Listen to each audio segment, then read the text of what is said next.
Let's note 4 letters that have been kicked around a lot today. Those 4 letters being A and I and M and L. Oh boy. So this is the panel where we dive into these issues, but they're very, very broad, and we are not going to do that. We're going to start off, and thanks so much with the panelists for being here. Can we have the first slide, please? I'm going to set some boundaries around our discussion. Not necessarily that we're going to stay within them, but let's try. We are going to be talking in this panel around generative AI.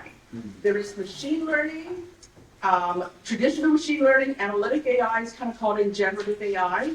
It's a quick high-level distinction. Think of machine learning or ML as generating a number, a prediction. There's lots of data coming in, big black box. Basically, a number comes out, 68% chance that you're going to end up in the ICU. Okay, that kind of thing. Generative AI, really different.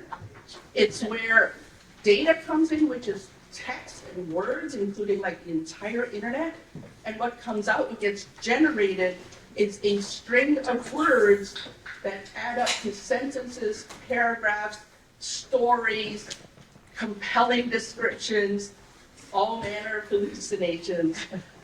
So that's very different than the sort of machine learning black box that spits out a number. Okay, so just keep that in mind. We're going to talk about generative AI today because it's interesting and because there's a lot of concern around that. And to set the context that we are talking about generative AI for data sharing. And of course, our data sharing enterprise includes data generation, like our data contributors that are represented in this room.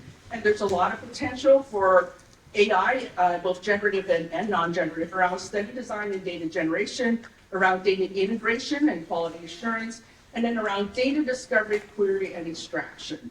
And I think we heard from Dr. Bergamilli today also that we want to democratize data sharing. There are clinical researcher users that we're very comfortable with and know well. There are users who are building models, whether they're statistical models or machine models. And then we do want to think about the patient and the lay scientists, the broader community of users. So we're going to focus on the upper layer here, and we're going to focus on generative AI. And now I'm going to ask each of the panelists to give a 2-minute overview of what they think is the opportunity for generative AI in this top layer of data sharing. And then we'll have a short roundtable conversation sort of amongst the panelists, and then we're going to leave time for questions, which I'm sure there's going to be at least one. So let's start off. Let's start with the far end with Philip Payne. Thank you. All right, thanks, Ida, and thanks for the invitation to be here. And could I say that this figure is adapted from Philip Payne? All right, yes, it is a tremendous figure. So really happy to be here. So, in reflecting on today's conversation and sort of thinking about what I would say, I wanted to start with a disclaimer, which is that I'm an AI optimist. I believe that there is a tremendous opportunity that is unique at this point in time that we need to, as a community, take advantage of. And while I am a fan of healthy skepticism as a scientist, I also believe that this is an area that we have to lean into as sort of we think about the future of clinical research. So, there's 2 ways you could look at that diagram. Since I'm a scientist, I could use a lot of fancy words and talk about afferent and efferent loops and where data is coming from and where it's going to. But I do want to focus on this idea, which I think has not been as well explored around the impact of generative AI so far, which is how does it change the way we access this data? So we've talked a lot about where the data comes from, but what does it do in terms of the way we access data? And the reality is that accessing data today is pretty hard. Even when we have platforms like the one we're talking about today and many others, you have to have a fair degree of technical expertise in order to interrogate these data platforms, make sense of the data, and then apply whether they are statistical or machine learning or any number of other methods to them. But the reality is that generative AI technologies can create an abstraction layer on top these data assets that suddenly democratizes data in a new and really intriguing way. Because one of the things they can do, in addition to creating sentences and helping us write literature reviews and any number of other interesting use cases, is they can actually generate code. So, code is no more than another language, much like written, English language or any other language for that matter. But if we do that, you introduce interesting new challenges in terms of having those additional abstraction layers, because now you can have, say, citizen scientists or other individuals that want to interrogate these data sets that don't have to have deep understanding of the underlying data models, their semantics, their lexicon, or other sort of technical details, let alone the provenance of that data. But that also means the data becomes less well understood by the people interrogating it. And I think we've already talked a lot in this room about how important that is. It's one of the challenges with secondary use. It's one of the challenges with, frankly, primary use of data in a clinical study.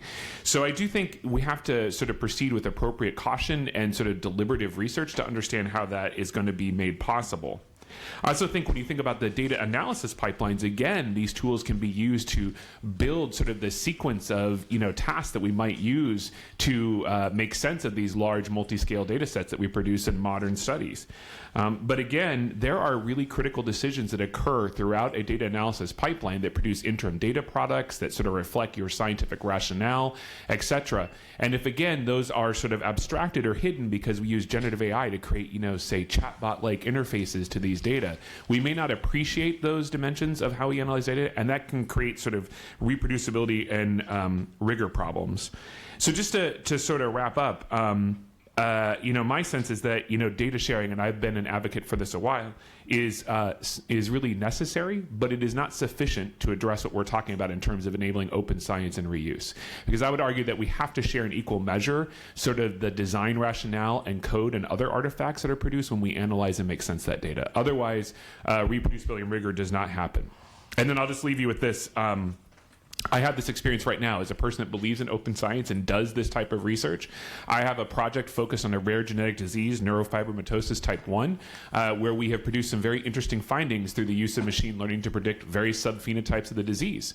And we made our data set available publicly, a synthetic variant of it, for others to reproduce our results. And I have a group right now that is trying to conduct a further study using those data. And the reality is, it's not sufficient that we just made the data available. We have spent literally weeks working with that group to help them understand the underlying data model, the semantics, the methods we used, etc. So in addition to all the things we've talked about today, if we're going to use generative AI, make data more accessible, we want to support open science, we also have to consider what is the life cycle of this data regardless of those methods, and how do we make sure that we can support people, and it's not just about putting data in a repository. So I'll stop there, and I'm sure we'll talk more. Terrific. Josh? Sure. So I wanted to take a slightly different angle, although I think these are maybe some of the best and first use cases I'd look for as well. And unfortunately, I'm also an optimist in this domain. This is at least based on my daily experience using some of these generative AI tools to make myself and my team more productive. It can be challenging because for folks who already have some expertise, it can be very easy to read past the errors and the hallucinations and just pick the answers that are good and helpful. But for somebody who doesn't have that expertise, it's not nearly so legible. But the area that I want to highlight here is transparency for a much broader audience. Let's say the general public, or even research participants who may have been the individuals whose data are being made available through sharing platforms.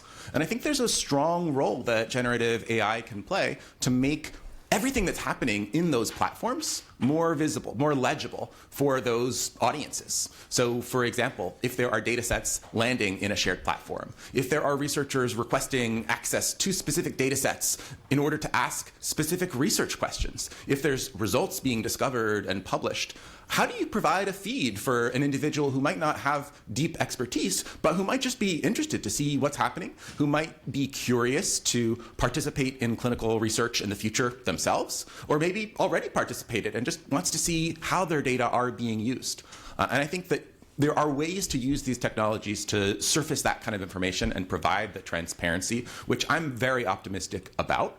I do also want to say that there are plenty of ways that this can go wrong. I heard a description yesterday of a third-party site that has taken the trial data from clinicaltrials.gov and provided simple summary language for individuals to just understand what a given study is about. And when you drill in to that kind of thing, you find errors. So always part of the story here has to be building in anticipation and mitigation for those kinds of errors. But there's a lot that can be done here.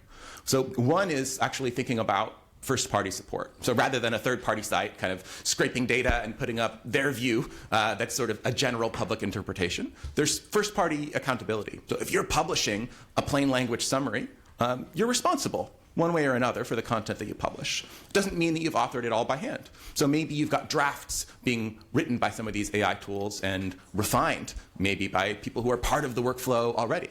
And this is just a way to speed up the process or to take steps that would have been onerous and make them quite simple. There are other kinds of mitigations that are as straightforward as disclaimer language in the content that's published. That's a coarse-grained action, but I think at this stage, where we are all right now, people want to know what information is really trustworthy and carefully vetted, and where they might need to tread more carefully. Disclaimers can help there. But I think there are also practices that are going to evolve in the community as we learn more about the limitations. So maybe we'll see things like the ability to report errors in line and have those errors feed back automatically to try to correct some of the mistakes. And maybe we'll start to see practices where we don't think of these plain language summaries as a final delivered product, but we think about this as a continuous pipeline, so that as the generative models get better and more sophisticated and able to refine their own results, we're not just storing the summary and persisting it forever, but we're always going back and regenerating those things to make them better, incorporating previous feedback. So those are some of the ideas around mitigation techniques that probably need to be deployed right alongside this kind of transparency. Great, super interesting. Jane? Thanks. So I'm here as a patient advocate. There are a few of us, but not too many. And although everything that's been said has been so interesting and I could make some comments, I'm going to try to focus more from the patient's point of view. And first, the lowest hanging fruit is probably what Josh was really talking about, getting things in a way that's easy for the public, for a patient to know, and especially plain language summaries. And I have to first say a disclaimer. I think one of the requirements to be on this panel is that you have to be an AI optimist. So I declare myself. They wouldn't have invited us otherwise.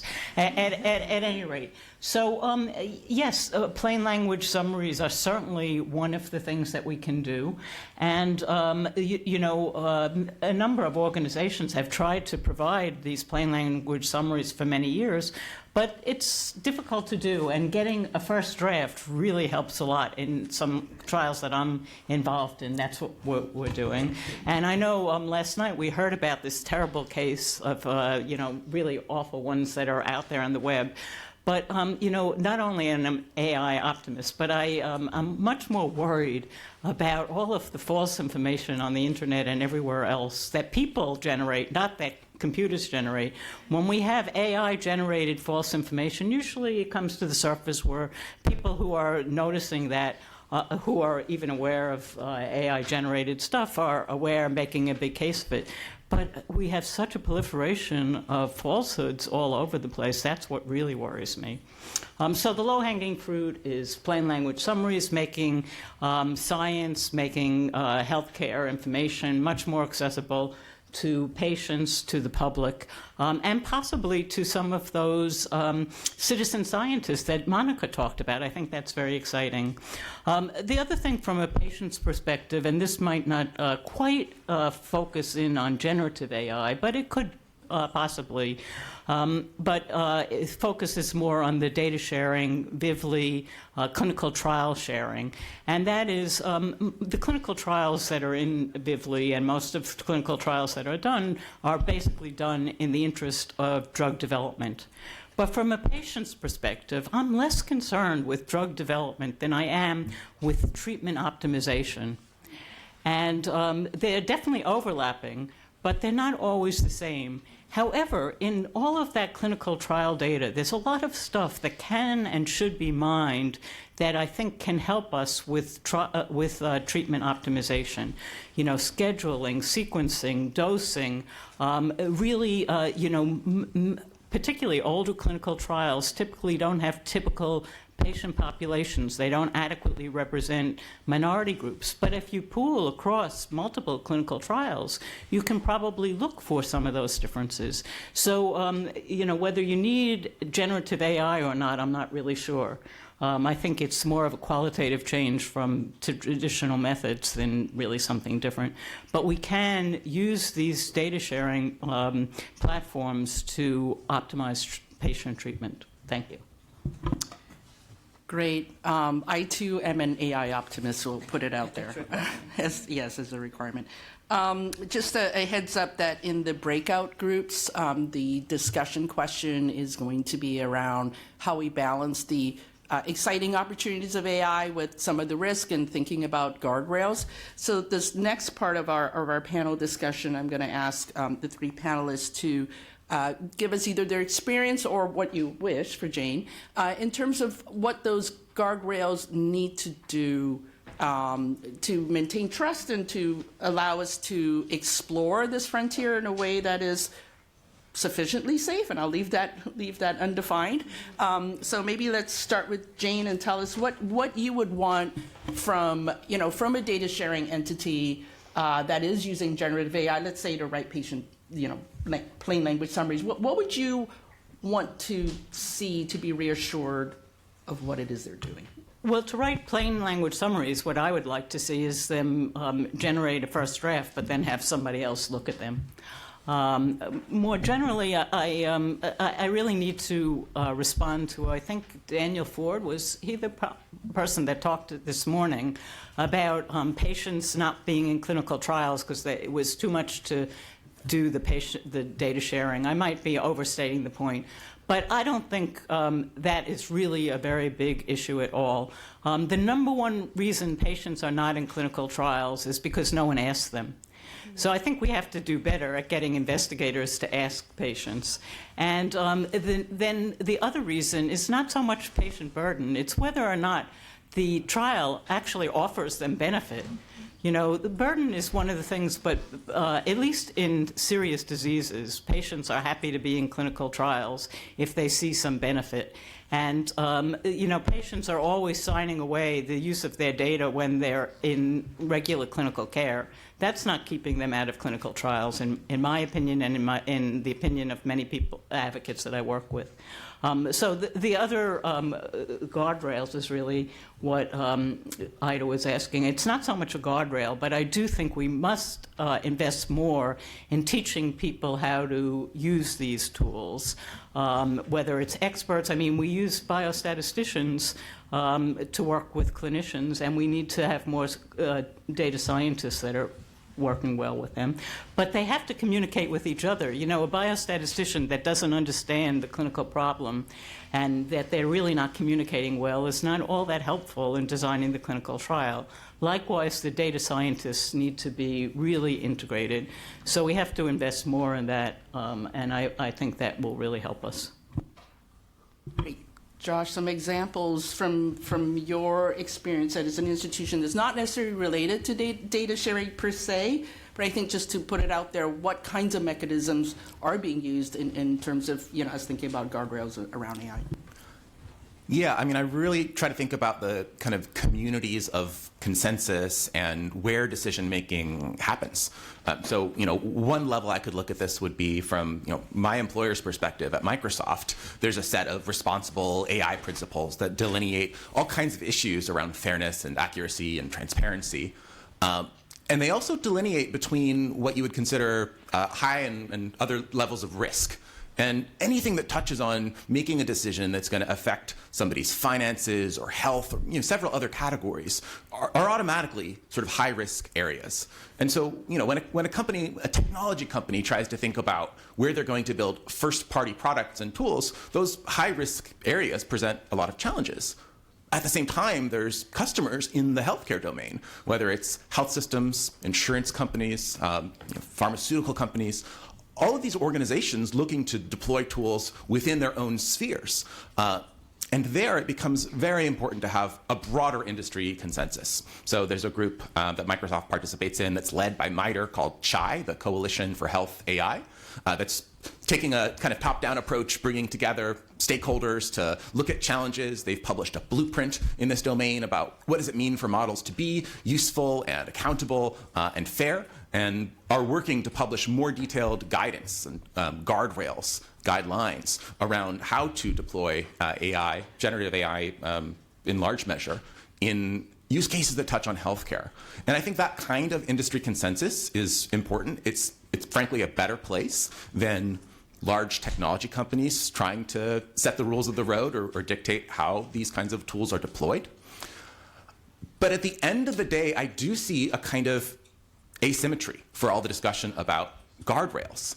It's very easy to take a model that is, sometimes right and sometimes wrong and test it in a lab and characterize all of its failure modes. And it's important to understand the failure modes. But the fact that it has failure modes does not necessarily mean that deploying this model in a careful way isn't going to lead to good outcomes. I think it's going to be increasingly important to use the gold standards that we have in clinical science, to use randomized controlled trials around model deployments, to say when we deploy a model in a certain context and randomize who gets access to it or which patients or users it's applied to, what are the broader scale outcomes, so that we're not just focused on when it gets a small decision right or wrong, but we can look in aggregate at the net benefits or harms and use that to really guide subsequent decision making. So maybe I'll give a little bit more, local perspective on this, and I'm going to sort of make my remarks from the perspective of sort of an academic health system. So for both WashU Medicine as well as our partners at BJC Healthcare, and like many research-intensive academic health systems, we have a lot of work internally around these types of AI-driven interventions that build on available data, as well as partners from outside the organization that are coming to us and saying, can you help us to evaluate and understand safety, efficacy, impact of these technologies? And so, the decision-making process to decide which projects we engage in and which we might not engage in, or how we sort of think about relative priority or ordering of those projects, still very formative. But we do have 4 critical questions that we are asking about every one of these projects, and they're not particularly surprising, right? So we always start with, is it the right data? So even though you might have an interesting problem that you want to solve for, I want to predict an outcome in a given, disease state, that doesn't necessarily mean the data is readily available to either train or operationalize that model. So if you can't answer that question, that's sort of the first gate that you have to pass before any other questions can be answered. And then even if you have the right data, you have to then talk about, is the task the correct task? So I will tell you, there's lots of interesting academic projects around, the use of various AI methods to predict outcomes for patients. But the reality is that at the individual or population level, there may not always be an intervention strategy that can be connected to that model. So we might be able to anticipate an outcome, but we can't actually affect a change for the patients or communities that we serve. So that ability to sort of get to the effector arm is really important. Otherwise, it is truly an academic exercise. Then the third question becomes, if you can sort of go past those 2 gates, the third question is, what's the evidence standard? How do we evaluate, again, the relative utility of this intervention? So one of my favorite examples with generative AI, everyone is really focused on summarization tasks or information capture tasks that sort of bring human natural language into a more computable format. But are we going to compare that to human beings writing a note or summarizing information? Because human beings are fallible as well.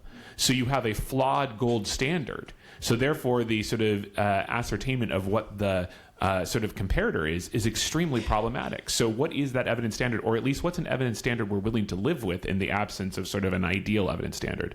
And then the final question is, can you actually deploy this in the real world? Can you integrate it with workflow in a way that patients, providers, researchers, whatever the targeted end user community is, can actually access it? Because you could have the best predictive model, the best generative AI solution in the world, but if it's not usable in the real world, it will still fail. So our sort of starting point in our governance and decision-making process around the guardrails for which projects we take on and which we don't really are anchored on those 4 questions: right data, right task, right evidence standard, and do we know how to integrate it into the real world? And those are tough questions to ask right now with the current state of many of these technologies. So I would argue it's a very practical view, and I think sort of building on those principles, we hope we'll get to even more, sort of reproducible and principle-based sort of guardrails in the future. Super useful. It might be for us to think through a similar set of 4 questions around data sharing, for example, and what kinds of technologies